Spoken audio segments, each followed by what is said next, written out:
Hi everyone. I am coming to you from Hawaii, which accounts for my casual wear today because it's very hot here. Today what I want to talk to you about are the 4 modules of DBT and what DBT actually consists of once you get into it. So this is going to be a pretty short video, but I think it's a really important one.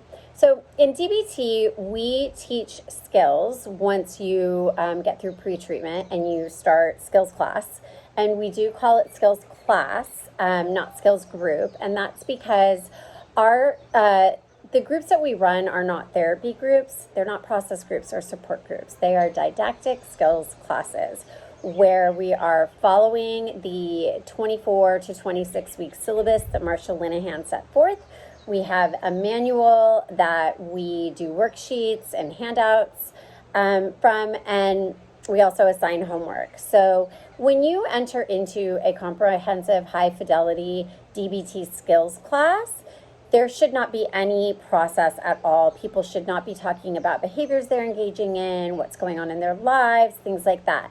The only crosstalk that we have in our groups at SoCal DBT has to do with skills. So I tried this skill and it didn't work. Can you sort of problem solve with me? Or I think this skill is really dumb. I don't think this will ever work. Or, hey, I tried this skill the other night when I was fighting with my partner and it went amazing. Can I talk about it? So the only crosstalk and the only sort of like talk that we have in these classes is related to the topic that we're teaching or the topic that we taught the week before, which is the skills.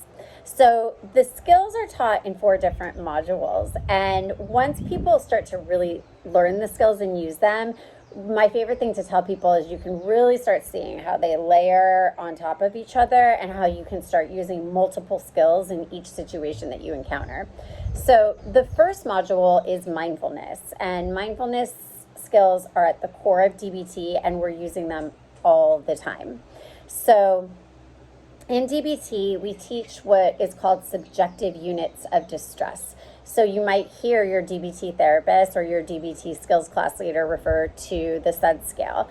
That is the subjective units of distress scale, and it goes from 0 to 10. 0 being fine, I'm at a 0 right now sitting here in Hawaii, and 10 being I'm so distressed, I don't know what to do, I've completely lost all my reasoning. So the first module, like I said, is mindfulness. And when we're teaching mindfulness in DBT, we're really not talking about sort of like meditation or, sitting and practicing mindfulness. What we're talking about is being aware of the present moment and everything that's going on in our environment in the present moment, and especially mindfulness of how we feel. Am I getting irritated? Am I hungry? Am I starting to feel really angry in this conversation that I'm having? So when we're teaching mindfulness, we want to teach mindfulness of what's happening in our bodies, what's happening in our heads, and also what's going on in the environment around us. And we want to be doing that and practicing that all the time, which takes a lot of work, right? The second module that we teach is emotion regulation skills.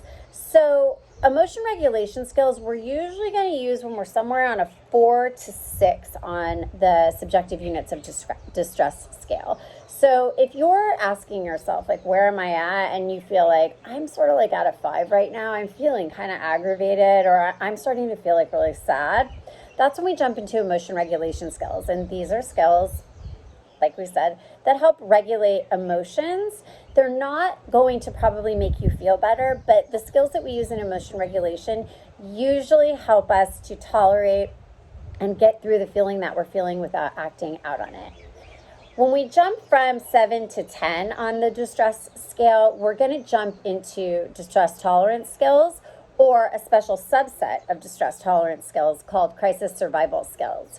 Distress tolerance skills and crisis survival skills are used at a 7 to a 10 because, well, there's some neurobiology to it, right? Like when we're at a 7 to a 10, we're considered to be in a fight or flight mode. Our amygdala is firing, prefrontal cortex, which controls reasoning and rational behavior, has turned off. I always tell people, if you're, 1,000 years ago, you were running away from a lion, you're not going to stop to reason out your problem. You're just going to run. So if we're in fight or flight, distress tolerance skills what the goal is to trick our brain into secreting hormones and chemicals that will tell us that we're actually safe and calm. We can bring distress down from a 9 to a 7, and that's when we move into emotion regulation skills.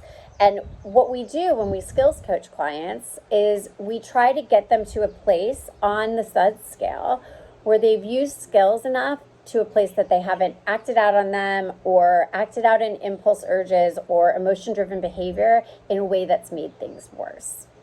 The last module that we teach is called interpersonal effectiveness. And those are skills we use from a 1 to a 3. So if I'm at a 2, which might mean, I have to have this conversation with my boss about the fact that I'm giving notice and it's really giving me a stomach ache, but I don't feel scared. I don't feel panicky. I can use interpersonal effectiveness skills because my prefrontal cortex is working. I'm aware of how I'm feeling. I might be mindful that during that conversation, maybe my SUDs go up to a 6 and I need to use some emotion regulation skills.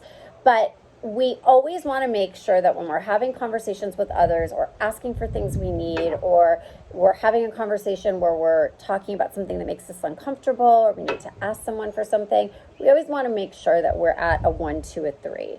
And mindfulness skills used all throughout. So these 4 modules are the modules that you learn the skills in DBT. Mindfulness, interpersonal effectiveness, emotion regulation, distress tolerance, and then that really important subset of distress tolerance skills called crisis survival skills.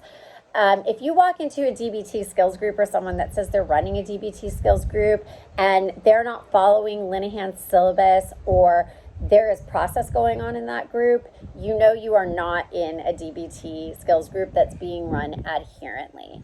As well, we don't hand out worksheets in group. We don't do any of that in group. We do a homework review, a mindfulness exercise, a break, and then didactic skills teaching. So the worksheets and all those things for you to fill out are not handed out in group, because in a comprehensive high fidelity skills group, the skills leaders know the skills so well that they can just teach them, maybe with the help of a little bit of notes or something, but we're not reading to you aloud from a book, because if that was the case, you could just buy the book and read it. So when you sign up for a DBT skills class and you walk in there, assess the level of knowledge that your leaders have. Are they just reading worksheets from the book, or are they standing at a whiteboard teaching you from memory, or maybe with like an index card in their hands, and it seems like they know the skills backwards and forwards? Any seasoned DBT therapist should be able to stand up and teach a group from memory, within reason. Sometimes when I'm teaching tough ones like mindfulness of current emotions, I do need notes with me because it's a really long one and there's flowcharts involved. But again, same as my last video, when it comes to skills classes, ask questions, assess your leaders. There should always be 2 leaders of every group. One is going to be leading and the other is going to be in the role of observer, meaning they're observing what's happening in the group, making sure that group members are paying attention. Maybe if someone gets upset and leaves the room, or if you're on Zoom, they leave the Zoom, that everybody is doing okay. The observer is really there so that the leader can keep teaching and they can sort of handle anything that might come up for the clients while they're in group. So those are the core modules in DBT: mindfulness, interpersonal effectiveness, distress tolerance, and emotion regulation. And once you get really advanced at using your skills, you'll start to see that you can use mindfulness, or notice that while you're using mindfulness, you need to use emotion regulation skills. And then sometimes you might notice, oh my gosh, my SUDs just shot up to a 9. I feel like my boss is really angry with me and I might get fired. I'm going to go use my distress tolerance skills, and then once I get to a 6, I'm going to use emotion regulation, and then maybe once I calm down at the end of the day and I'm at a 2, I'm going to talk to my boss and try to solve this problem.